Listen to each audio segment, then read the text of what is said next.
Have you ever received a message like this? Like this? Or like this? Are you curious how can they get your information without you knowing? Do you think it's now the time to address this national issue and eradicate mobile phone-enabled crimes? The Subscriber Identity Module or SIM Card Registration Act, also known as RA number 11934, was approved into law by President Ferdinand Marcos Jr. on October 10, 2022. The Act's main goal is to mandate all public telecommunication entities or PTEs to require SIM card registration before they are sold and activated in an effort to encourage transparency and give law enforcement a recognition tool to investigate cybercrime and mobile phone-related crimes.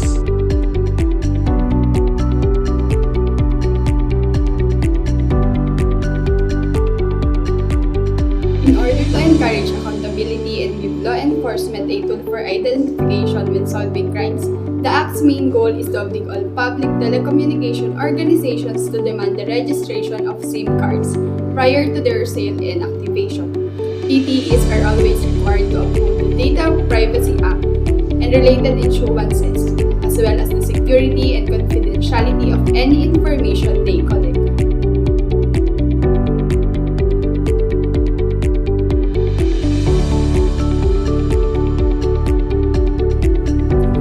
The problem occurred since the first day of the implementation of SIM card registration, last December 27, 2022. They encountered many issues and this made an uproar to the others.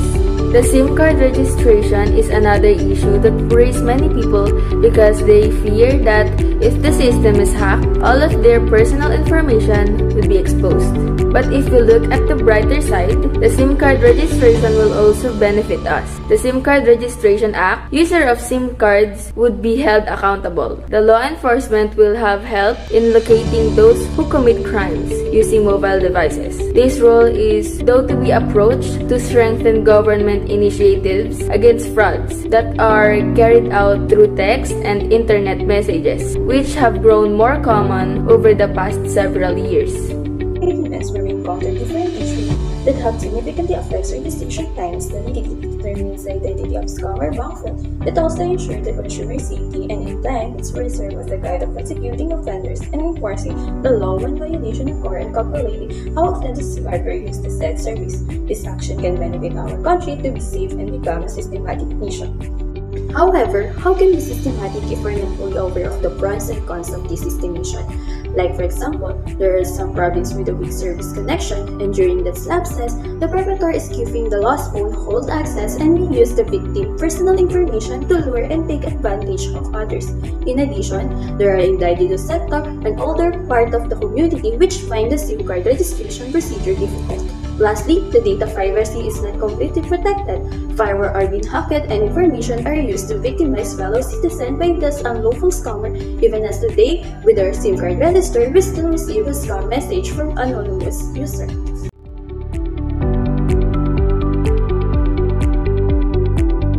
Afternoon po, tatanungin lang po kung ano po yung comment niyo about sa SIM card registration. Pabor ako dun sa pagkakaroon ng SIM card registration dahil maiwasan niya na maloko yung mga tao. Yung nga sa security nila, hindi tayo mawawalan ng pera, ganun. Ako pabor dun kasi parang malilik lahat ng transactions mo sa mga kausap mo, ganun. Ako po hindi ako sure.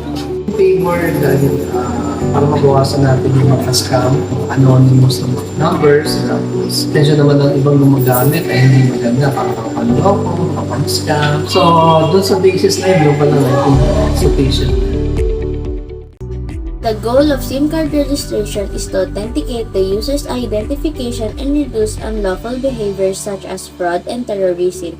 Globally, SIM card registration has become a widespread practice, with several nations passing rules mandating SIM card registration. However, registration of SIM card has also been challenged for its potential negative repercussions, such as invasion of privacy and increased citizen surveillance. Nevertheless, the implementation and enforcement of SIM card registration might incur large expenses for both service providers and consumers. Positivity brings the best outcomes not only for a person but for the betterment of the world. In contrast, there are also negative impacts that can be a hold to a law, especially when there is lack of proper evaluation for the individual situation because not all the people are privileged to acquire the benefits that the law provides. Overall, despite the fact that SIM card registration has both advantage and disadvantage, it remains a widespread practice in the telecommunication industry and an essential instrument for governments to oversee telecommunication activity.